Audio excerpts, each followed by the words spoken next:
Bonjour à tous. Hello, everybody. Thank you for being here in spite of the heat.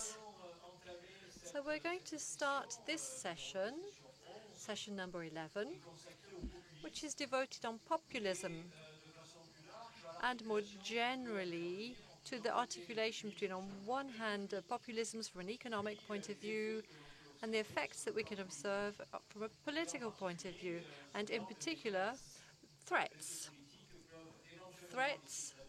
that we can have when it comes to exercising democracy. As a member of the Cercle des économistes, I'm going to put forward a certain number of observations, general observations. But before that, I would like to introduce you the participants at this round table. First of all, Oya Ozarslan, who is a legal expert specializing in questions of compliance and governance or integrity.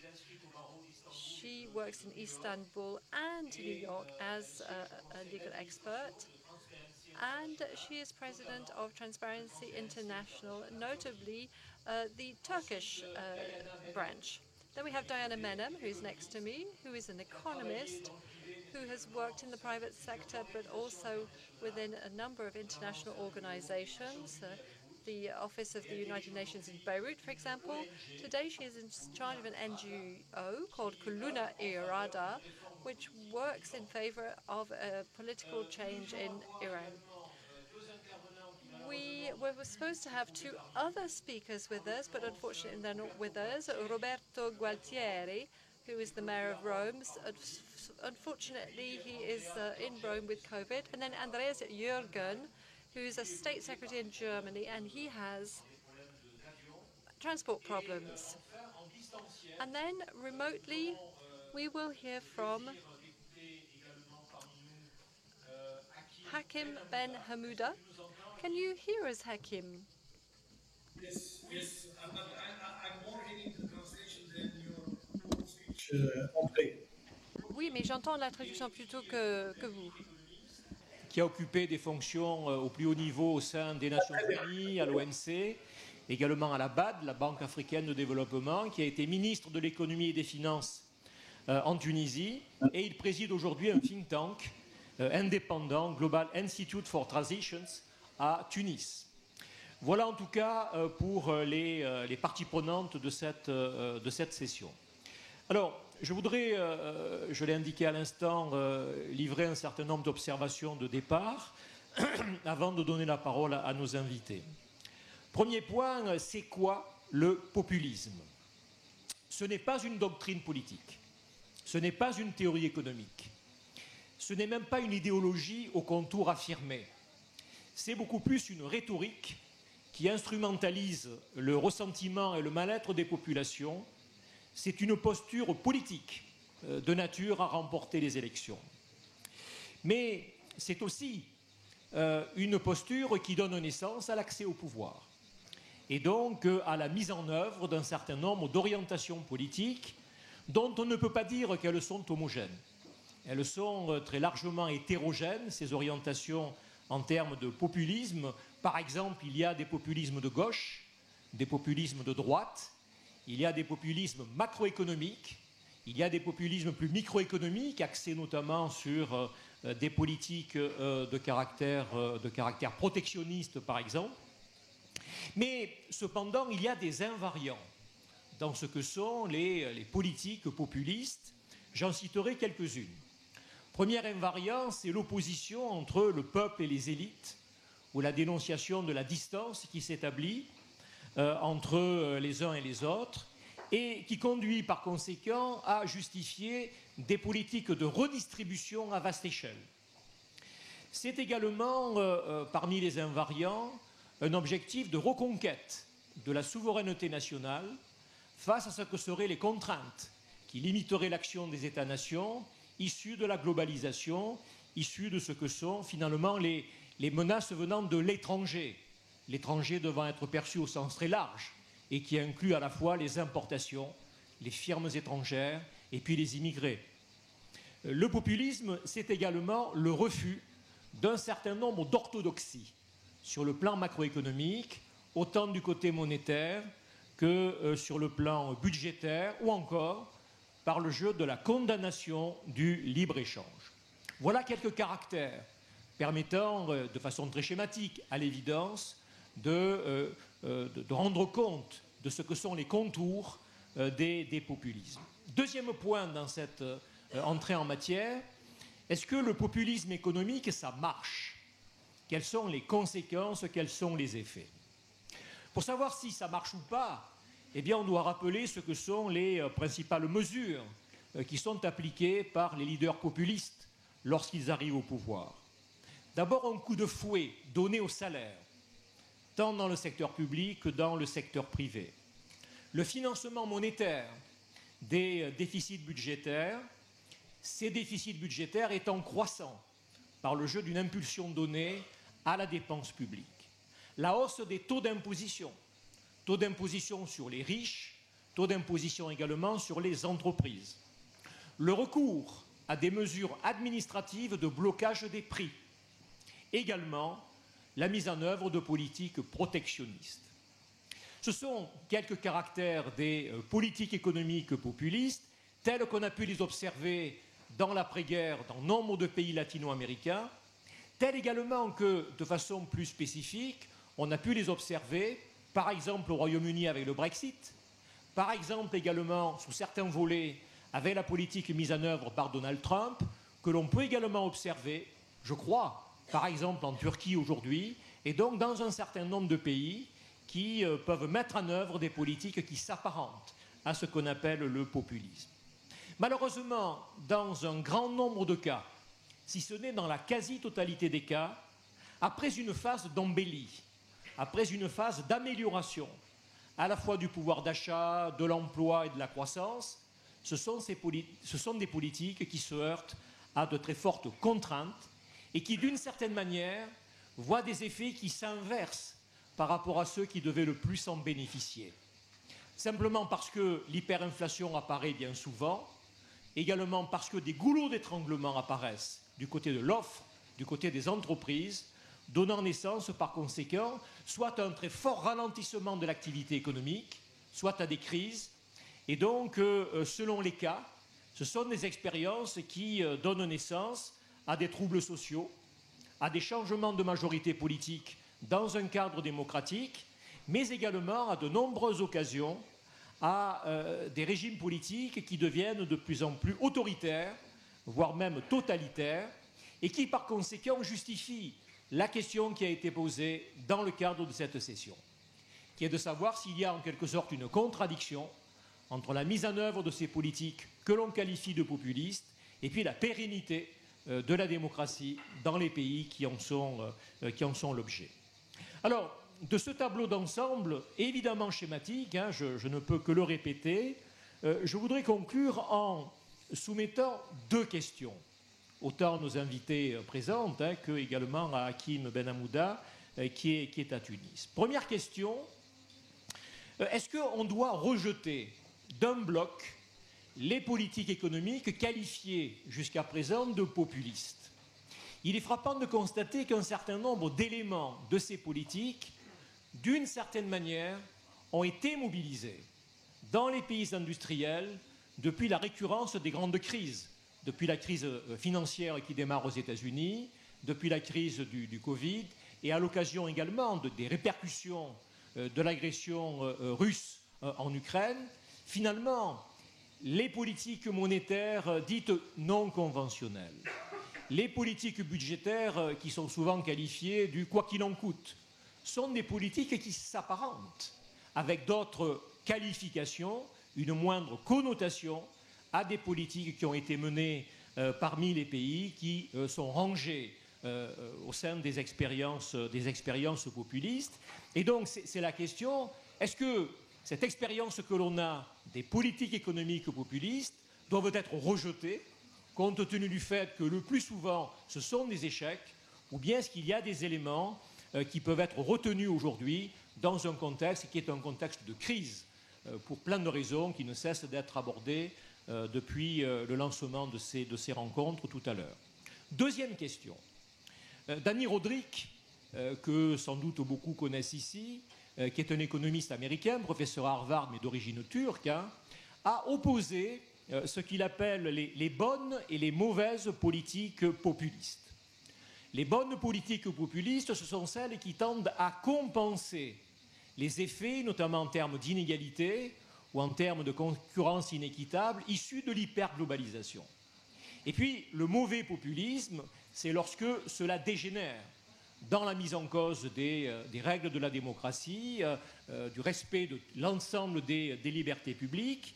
Et Rodrik prétend que l'on peut distinguer les deux et que par conséquent, il n'y a pas en quelque sorte de déterminisme dans un populisme politique attentatoire à la démocratie lorsque des politiques non conventionnelles ou de caractère populiste sont mises en œuvre. Mais d'autres auteurs disent l'inverse.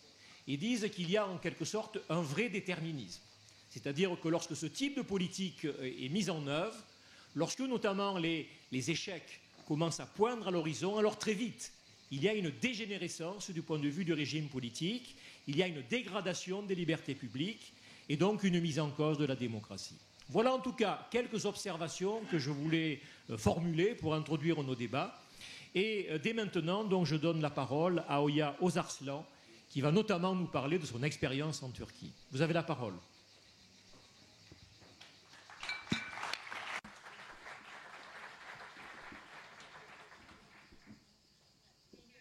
Merci beaucoup. Merci de m'avoir invité. Désolée, je vais m'exprimer en anglais. Et aussi, je ne suis pas économiste, en fait, donc je ne vais pas pouvoir faire d'analyse économique. Mais je vais essayer de parler de ces différents points culturels et sociaux liés au populisme. Je vais vous parler de mon domaine, le domaine de l'anticorruption, et peut-être que je peux parler des relations entre la corruption et le populisme. Le populisme, on le trouve partout dans le monde. Seulement en Europe, les partis populistes ont vu leur soutien tripler au cours de la dernière décennie. Je suppose que par le passé, c'était un phénomène marginal. Mais aujourd'hui, il s'agit plutôt d'un développement général. C'est une évolution générale et qui forme notre monde aujourd'hui. Qu'est-ce que c'est que le populisme? Que fait le populisme vis-à-vis de la société? Le populisme, c'est une rhétorique qui divise, qui oppose le peuple à l'élite. Le populisme divise les sociétés entre deux, le peuple et les autres. Et c'est nous et eux. Cela crée des ennemis au sein des sociétés. Peu importe le type de populisme, en fait, je suppose qu'il y a trois caractéristiques principales. Tout d'abord, le populisme attaque les appareils d'État. Cela augmente la corruption et troisième point, cela supprime la société de manière systématique. Lorsque je regarde les choses de ce point de vue, je peux dire facilement que le populisme n'est pas bénéfique à la démocratie, mais pas du tout. Donc, Dani Rodrik, il est théoricien, il habite aux États-Unis. Donc, je ne peux pas vraiment rentrer dans les détails de ce qu'on peut tirer de bon du populisme. Il y a seulement une chose que je peux dire à propos du bon populisme. Cela rassemble les gens, cela fait que les gens travaillent plus Et cela sensibilise, ça sensibilise les gens vis-à-vis de la corruption. Mais quel est l'objectif? Quel est le but du populisme? Je pense que c'est ça la question principale. Et qu'est-ce qui s'est passé au sein de nos sociétés, au sein de nos démocraties à travers le monde? Comment et pourquoi ces démocraties libérales de longue durée deviennent des régimes avec des impulsions qui ne sont pas démocratiques? Je pense qu'il y a un facteur qui est considérable et qui est à prendre en compte, et c'est la corruption. Et je vais rentrer dans les détails. Mais il faut peut-être regarder d'autres facteurs d'abord. Le populisme est en effet un symptôme d'un problème plus gros, un problème structurel. C'est vraiment quelque chose qui est enraciné et ce qui reflète les préoccupations de la société, les problèmes qui ne sont pas traités, les inégalités qui ne sont pas traitées, qui sont ignorées, ou la politique qui ne fonctionne pas, des institutions qui ne fonctionnent pas. Ce sont les domaines principaux où on trouve le populisme. Et un des facteurs considérables à prendre en compte, c'est la corruption. La corruption qui existe ou qui est en croissance. En fait, c'est un outil très utile pour les populistes à travers le monde. En fait, il s'agit d'un paradoxe. La corruption facilite le populisme, mais le populisme facilite aussi la corruption. Les chefs populistes utilisent principalement la corruption comme un outil très facile pour s'attaquer à la politique établie, à la démocratie constitutionnelle. Mais lorsque ces chefs ont des positions de pouvoir, au lieu de remplir leurs promesses, ils ne savent pas traiter la corruption. Donc, ils ne tiennent pas leurs promesses. Au contraire, la situation devient encore pire à cause d'eux. Pas seulement ils ne traitent pas de ce problème de corruption, ils ciblent le judiciaire indépendant, les médias libres et des institutions responsables. Ce sont les outils principaux utilisés par les chefs populistes. Alors, lorsqu'on regarde le monde, il y a beaucoup de systèmes différents à travers le monde. Il y a des systèmes politiques très différents. Mais lorsqu'il y a un chef populiste, on semblerait que chaque chef populiste fait appel aux mêmes mécanismes, aux mêmes outils. Si on prend Donald Trump ou Erdogan en Turquie, lorsqu'ils ont le pouvoir, voilà, ils nommaient les membres de leur famille à des postes d'influence. Et donc, ils fonctionnent de manière similaire. Ils utilisent les mêmes outils. Donc, aussi, dans certains pays où on a beaucoup de ressources, comme le Venezuela, le Kurdistan, donc les chefs disent qu'ils vont protéger les ressources, mais lorsqu'ils arrivent au pouvoir, en fait, ils donnent des subventions ou de l'argent aux membres de leur famille. Donc, il y a beaucoup de clientélisme. Donc, la corruption, moi je dirais, la corruption, c'est vraiment quelque chose qui est sous-jacent au populisme. Et le populisme fait autre chose à la société. Le populisme affaiblit les institutions responsables. Donc, la responsabilité est affaiblie et ainsi, il n'y a pas de séparation de pouvoir. Et donc, dans ce cas, la démocratie s'en va. La démocratie se trouve dans une situation compliquée. Donc, on voit ça parce que nous avons des expériences dans ce domaine. Mais si vous prenez des organisations comme Transparency International, Freedom House, Amnesty International et Reporters Without Borders, donc la corruption stagne à travers le monde. Et ça fait au moins une décennie qu'il y a cette stagnation. La liberté d'expression est attaquée, la liberté de la presse, des médias. Et cela va de pair avec ces régimes populistes. De la Hongrie à la Turquie, aux Philippines, aux États-Unis. C'est quelque chose qu'on voit, c'est quelque chose qui émerge à travers le monde. Et donc, cela permet la corruption et l'autocratie. Donc, c'est vraiment un cercle vicieux qui est créé. Qu'est-ce qu'on peut y faire? Est-ce qu'il y a une façon de nous débarrasser du populisme?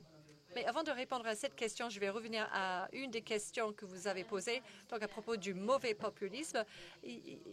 Je ne suis pas économiste, donc je ne vais pas rentrer dans les détails d'analyse macro et micro.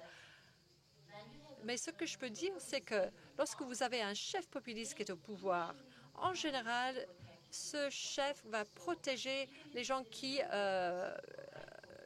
le soutiennent, peu importe s'il s'agit d'un populisme de droite ou de gauche dans le pays.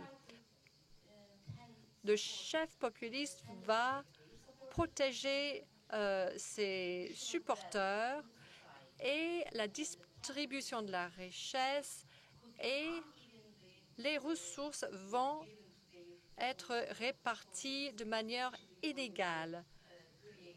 Et cela va créer encore plus de polarisation et beaucoup plus d'inégalités à travers le monde. Donc, à mon avis, même si il s'agit du populisme de gauche comme on voit en Amérique latine, donc le populisme de gauche, dans ce type de populisme, il y a beaucoup de corruption. On cible les personnes, les vraies personnes. Mais en fin de compte, cela va perturber les indicateurs et les facteurs sociaux. J'aimerais juste conclure. Si nous voulons guérir de ce populisme,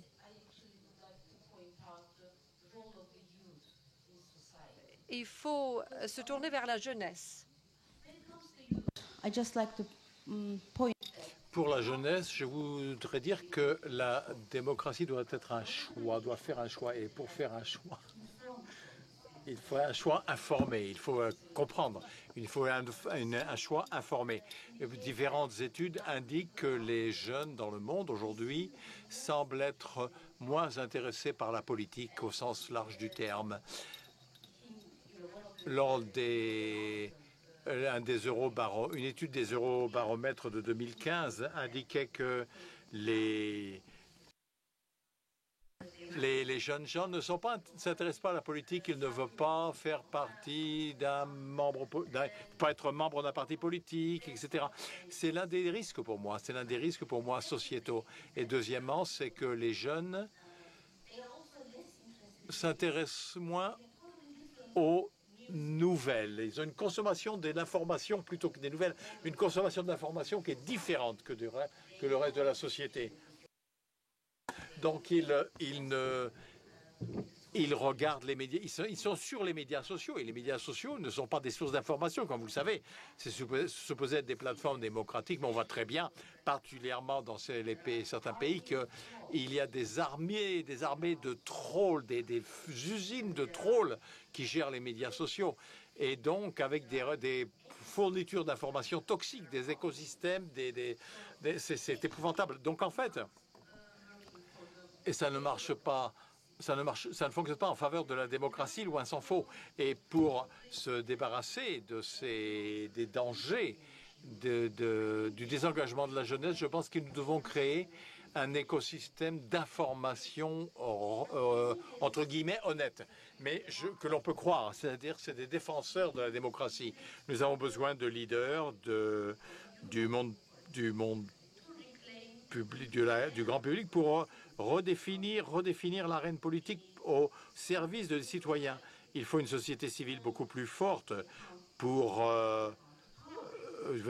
comme contre-pouvoir, en fait, comme une sorte de contre-pouvoir. Et nous avons besoin, bien sûr, de toutes les indications de la démocratie, parce qu'on ne peut pas simplement abandonner les choses. On vit dans nos pays, on doit défendre la démocratie, et l'une des principales valeurs libérales de la démocratie, c'est des institutions qui fonctionnent. Il faut donc trouver un moyen d'engagement de responsabilité, de responsabilisation et de rendre toutes les institutions comptables devant les citoyens. Donc c'est sûr pour nous, pour les gens. Merci de votre attention.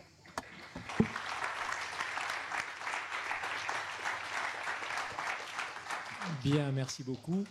Avant de vous donner la parole, je vous rappelle que si vous avez des questions, vous êtes priés de bien vouloir nous les adresser en allant sur le site, de telle manière que pour des raisons logistiques, on puisse recenser l'ensemble des interrogations et que je synthétiserai auprès de nos invités. Voilà, Diana, vous avez maintenant la parole. Merci André. Hello everyone. Thank you for... Bonjour à tous, merci de prendre le temps de venir ici. Je vais essayer de me focaliser sur des analyses des mouvements populistes au Liban. Le Liban n'est pas une démocratie, c'est un pays en transition démocratique, nous l'espérons, et c'est un pays qui a vu des mouvements populistes très élargis, particulièrement après la zone post-guerre, post-indépendance, mais surtout dans la zone post-guerre. Je parle de la guerre des années 90. Et c'est des mouvements populistes qui sont essentiellement politiques et non pas économiques par principe, mais qui se focalisent sur des politiques d'identitaire et qui sont sur une base sectarienne. Ce sont des sectaires, pardon. Donc ils reposent sur une identité sectaire des individus qui adhèrent à ces mouvements. Si vous êtes un maronite chrétien, vous adhérez à vous suivez tel leader ou tel discours. Si vous êtes un musulman sunnite et si vous êtes un chiite, vous allez aller vers un troisième leader. Et l'ensemble de cette période post-guerre était une lutte entre ces discours populistes et confessionnels, et certains leaders avaient des propositions de valeurs extrêmement puissantes. Je vais protéger ma secte et je vais vous assurer des services.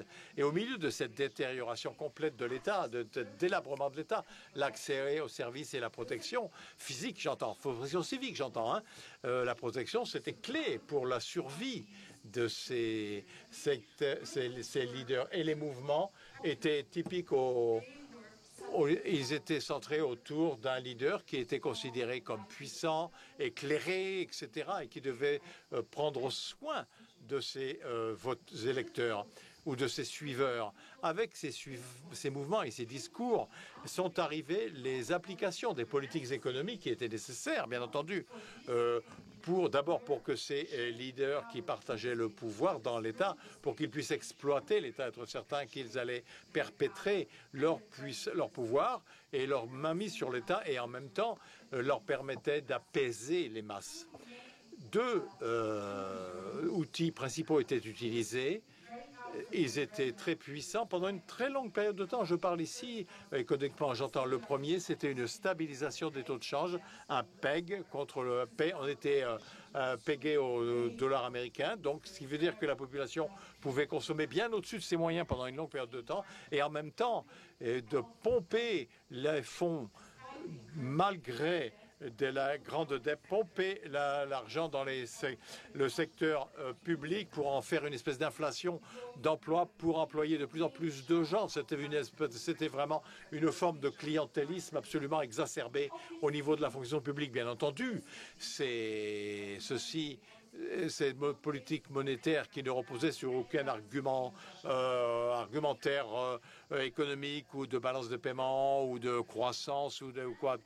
Et en même temps, les politiques fiscales qui étaient également extrêmement agressives et trop focalisées sur l'expansion du secteur public, encore une fois, sont arrivées à une explosion, un éclatement. Et donc, on a vu cet éclatement en 2019 en mode classique. On a vu essentiellement une énorme inflation, une énorme dépréciation de la monnaie nationale, de la devise nationale, et bien entendu, très rapidement, on a parlé ici de programmes de l'UFMI et ces politiques qui ont maintenu ces classes politiques en place pendant longtemps ne faisaient plus le travail. Elles étaient confrontées à la réalité. Mais de plus, quelque chose d'autre s'est produit en parallèle. Et c'était tout à fait intéressant, en fait. Pendant très longtemps, les gens au Liban étaient dividés par des lignes sectorielles et des lecteurs sectoriels, ou sectaires ou sectoriels, comme vous voulez. Mais comme Zoya nous a dit, ces discours populistes ont conduit à une perte d'engagement de responsabilité. Les gens ne votaient pas pour savoir si on allait lire quelqu'un qui allait faire goudronner une route autre. Ils votaient pour lui ou elle parce qu'en termes de perception, il représentait leur appartenance de clan, de secte, si vous voulez. Mais ce qui s'est passé en 2019, c'est tout à fait intéressant parce qu'en fait, les groupes politiques émergents ont commencé à regrouper des adhérents le long de nouvelles lignes, de nouveaux actes populistes, j'en conviens, mais qui reposaient cependant sur la lutte des classes. Parlons les 99% versus le 1%, l'élite des sectaires qui maîtrisent l'État indépendamment de confession. Si vous appartenez au 99%, c'est là où doit se situer votre lutte. Détachez-vous de vos leaders sectaires et rentrez dans un vrai combat qui est le combat pour les droits socio-économiques. C'est une vague immense qui est arrivée juste après la crise économique et avec ce que l'on a appelé la révolution qui était beaucoup plus proche d'une sorte d'un soulèvement qui s'est déclenché en octobre 2019. Et pour la première fois, les jeunes qui s'étaient engagés de la politique pendant très longtemps ont trouvé un nouveau mouvement qui leur parlait qu'avec un discours socio-économique. C'était tout à fait intéressant parce que 2 ans plus tard, en fait, le 15 mai 2022, les élections parlementaires sont intervenues. Et oui, ce discours s'est bien vendu. On n'a pas tenu les résultats, vous espérez. Le système au Liban est très puissant. Les leaders des sectes sont toujours au pouvoir. C'est un système de partage entre les sectes religieux, les groupes religieux. Donc le pouvoir reste en dehors des institutions démocratiques. On a des milices armées qui définissent en fait les implications politiques dans le pays. Mais ce qui s'est passé, c'est que pour la première fois, il y avait un nouveau bloc qui est arrivé au Parlement, qui est entré au Parlement, qui n'était pas dépendant d'une secte, qui était laïque et pour la première fois parlait d'économie, de politique publique et des avantages des bénéfices pour la population, mais pour opposer ceci bien sûr, pour répondre aux besoins d'un programme de l'UFMI, resserrer nos mettre plus de contraintes fiscales et de politique monétaire plus rigoureuse. Et donc, on a un nouveau dilemme avec ces nouveaux représentants de ce mouvement. Est-ce qu'ils pourront aller de discours populistes à des discours ou à des mises en œuvre politiques plus pragmatiques au cœur des institutions? Et ça, c'est vraiment le test, entre guillemets, auquel nous sommes confrontés avec beaucoup de décisions politiques au Liban. On essaie d'avoir un programme du FMI depuis 2 ans et demi, mais on ne réussit pas parce que les classes politiques étaient extrêmement résistantes, réticentes à ce programme. Nous sommes des nouveaux mouvements politiques qui disent, mais écoutez, nous avons besoin de dépenser plus pour la protection sociale. Nous devons mieux redistribuer la richesse des nouvelles politiques fiscales, mais avec un vrai besoin pour un refinancement du programme FMI qui dit vous ne pouvez pas dépenser l'argent que vous n'avez pas. Et donc c'est vraiment le test aujourd'hui pour nous, pour ce mouvement, pour savoir si ce sera durable ou pas, si ce discours pourra durer ou non. Et c'est à nous de voir, mais c'est une nouvelle expérience. Il y a beaucoup en jeu et en fait, même si l'ensemble de l'aspect économique, le système économique s'effondre, ce qui restera et ce qui sera extrêmement important, c'est que pour la première fois, les Libanais se regroupent selon leurs intérêts en tant que classe et non pas selon leurs appartenances à des entités politico-religieuses.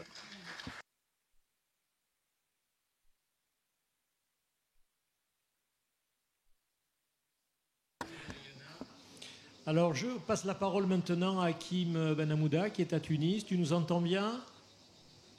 Très bien. Tu as la parole. Très bien, merci André. Non, je suivais très bien. Et puis, c'est un des avantages de cette pandémie, c'est de nous avoir permis, de contribuer le développement de ces méthodes hybrides qui nous permettent soit d'être présents physiquement, soit de participer à une réunion aussi importante. En tout cas, André, je suis très heureux d'être de nouveau avec vous à cet événement qui est devenu un événement, je pense, important et qui est un lieu important de réflexion, en tout cas dans le milieu en France et dans le milieu francophone. Et également, malheureusement, je n'ai pas pu être physiquement avec vous cette année pour des raisons professionnelles, mais j'espère que l'année prochaine, je le serai physiquement, comme ça a été par le passé. André, la thématique est tu as ton portrait ou le tableau que tu as brossé au début est vraiment très complet. Et moi, je souhaite rajouter quelques éléments. Nous avons le même background économique. J'ai entendu vraiment très attentivement les propos de nos collègues Oya et d'autres collègues libanaises avec beaucoup d'intérêt. Et je souhaite rajouter des petits points sur ton tableau, le tableau que tu as brossé au départ. Et je souhaite parler de 3 points importants. Le premier, c'est l'intérêt des économistes à la question de l'intérêt des économistes à la question du populisme. Et je dois dire que c'est un intérêt ancien, mais pas énorme. Pas énorme pour ceux qui souhaitent lire un peu plus ce que les économistes ont écrit ou comment les économistes réfléchissent. Le populisme, je leur suggère de lire l'excellent livre coordonné par André Kartabanis et publié par le Cercle des économistes qui vient juste de sortir, et c'est vraiment un excellent ouvrage et qui vient remplir, je pense, un déficit énorme au niveau de la littérature économique sur le populisme, particulièrement dans le monde francophone. Donc les économistes se sont intéressés et leur champ d'investigation et de travail a été toujours l'Amérique latine, parce que l'Amérique latine a été historiquement, comme tu l'as dit, André, le lieu de développement du populisme économique pratiquement depuis les années 50. Depuis les années 50, on connaît le populisme économique chez les économistes, en tout cas à travers l'étude des expériences de développement en Amérique latine. Pratiquement tous les pays d'Amérique latine ont connu des phases populistes, des phases où il y avait une dominance avant les années 90, ce qu'on appelle une dominance macroéconomique, c'est-à-dire une dominance fiscale. On essaye de répondre aux difficultés par des investissements importants de la politique fiscale. Et ensuite, on a connu la variante beaucoup plus microéconomique qui, à travers des décisions sur les entreprises, sur les investissements, etc., cette dominance-là. Donc, on connaît. Mais comme tu l'as dit, André, il y a une chose qui est très importante. Le point de départ des populismes, ce que cette littérature nous explique, ce que les économistes disent, c'est que le point de départ du populisme en Amérique latine a été toujours dans un contexte de grandes inégalités et puis, je dirais, au niveau économique, de faibles taux de croissance, un environnement un environnement macroéconomique pour le coup stable, mais avec une faible croissance et de grandes inégalités sociales. Donc c'est là où c'est le terrain des populismes économiques et c'est là où on veut donner un coup de fouet finalement, un coup de fouet à l'investissement, un coup de fouet à la croissance, parce qu'on est persuadé, on est convaincu que le meilleur moyen, une vieille conviction qui est de plus en plus remise en cause, que le meilleur moyen pour lutter contre les inégalités sociales, c'est la croissance.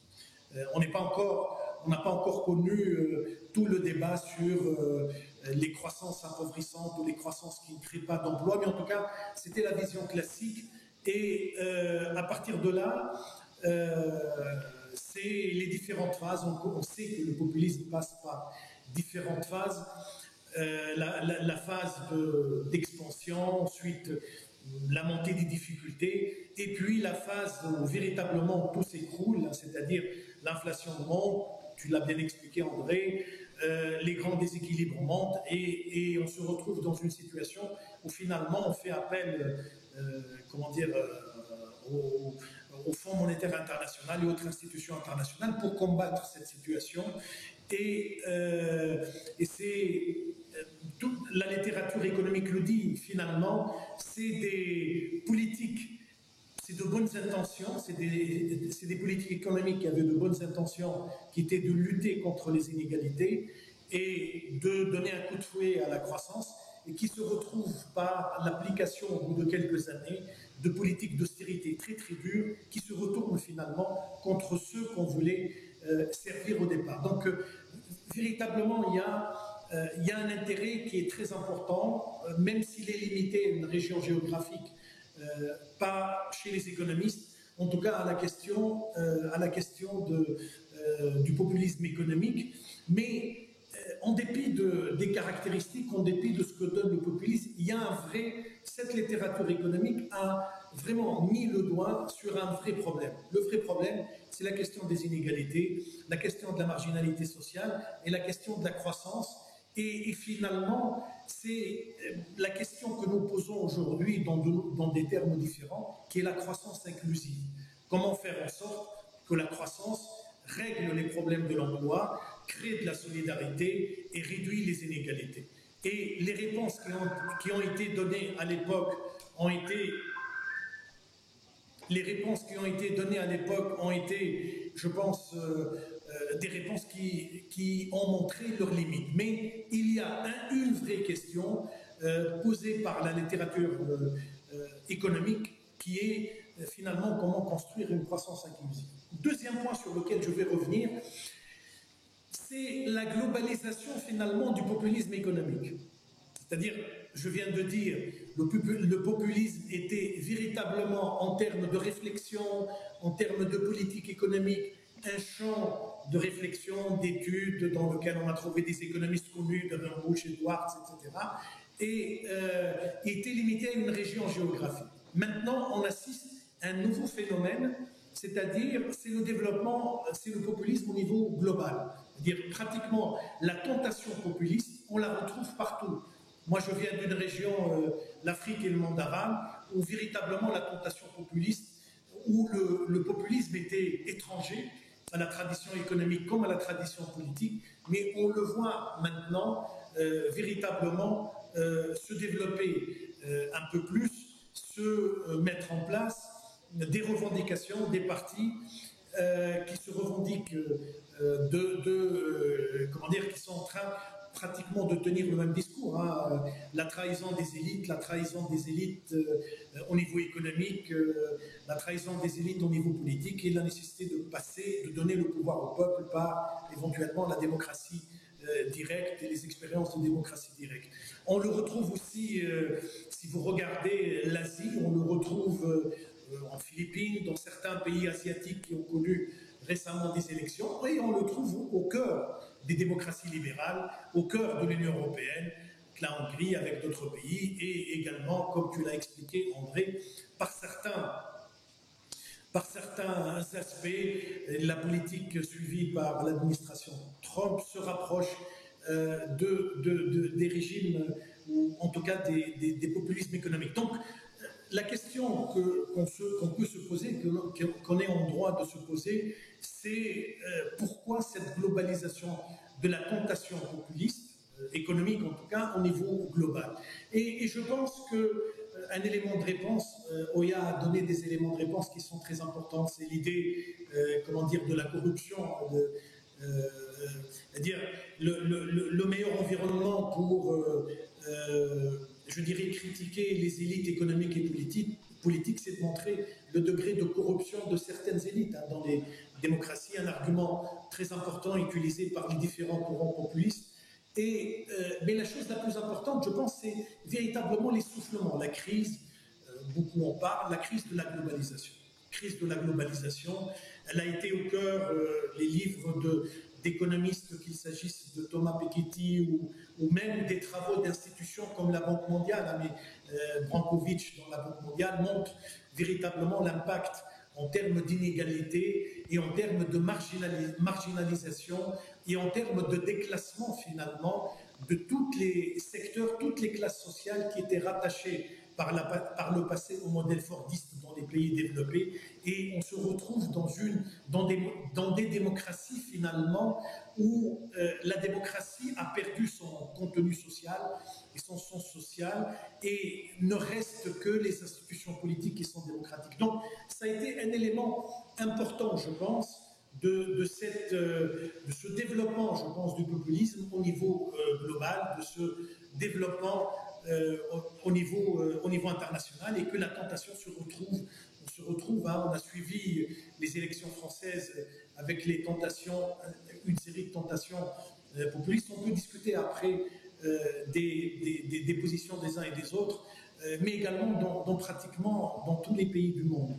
Et avec les mêmes, je pense, griefs que nous retrouvons en Amérique latine, et qui sont des griefs contre les points qui ont probablement empêché cette dérive des politiques populistes, des griefs contre l'indépendance des banques centrales, contre les intégrations régionales, les institutions d'intégration régionale qui finalement imposent des règles supranationales en termes de fiscalité, sur un certain nombre de choses, en termes aussi contre le FMI qui développe des politiques ou qui impose certaines règles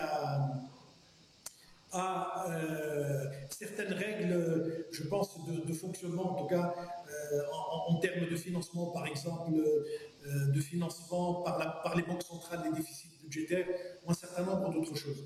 Donc, véritablement, le même phénomène en Amérique latine, le besoin ou la quête d'un contrat social et d'une croissance inclusive, d'un développement économique inclusif, intégrateur, comme il a été à l'origine des expériences malencontreuses de populisme économique en Amérique latine, l'est également au cœur d'une tentation d'un populisme économique global. Donc ça, c'est le deuxième point sur lequel je voulais revenir. Le troisième point revient à une question vieille de plus d'un siècle, que faire ? Que faire ? Qu'est-ce qu'il faut ? Notre collègue libanaise a commencé à évoquer une série de questions et de réponses. Et véritablement, André, on revient à tout le débat sur ce qu'il y a une troisième voie finalement, entre le populisme économique qui est un populisme économique finalement dont les dangers, dont les dérives sont graves, non seulement au niveau politique et non seulement au niveau économique, mais également au niveau politique, mais également des politiques d'austérité. Moi, je vois, par exemple, les politiques d'austérité imposées aujourd'hui après la période, une certaine période d'ouverture de la part des institutions internationales et particulièrement du FMI au lendemain de la pandémie et aujourd'hui au lendemain de la pandémie et aujourd'hui au moment de la guerre Ukraine, de la guerre en Ukraine, on assiste à une normalisation des politiques économiques et on revient comme si rien n'était, on reprend L'objectif, c'est la stabilisation macroéconomique des politiques. Donc, il faut réduire les déficits. Et donc, à partir de là, il faut diminuer les dépenses. C'est une bataille, par exemple, dans mon pays, que mène le FMI contre les subventions sociales de manière parfois vraiment idéologique. Je ne suis pas un pourfendeur du FMI. Je fais une grande partie, comme tu l'as rappelé, de ma carrière dans les institutions internationales. Mais je crois qu'il est important de réfléchir sur un certain nombre de choses. Il est important aujourd'hui de réfléchir sur quelle politique, quelle réponse à apporter aujourd'hui aux crises sociales.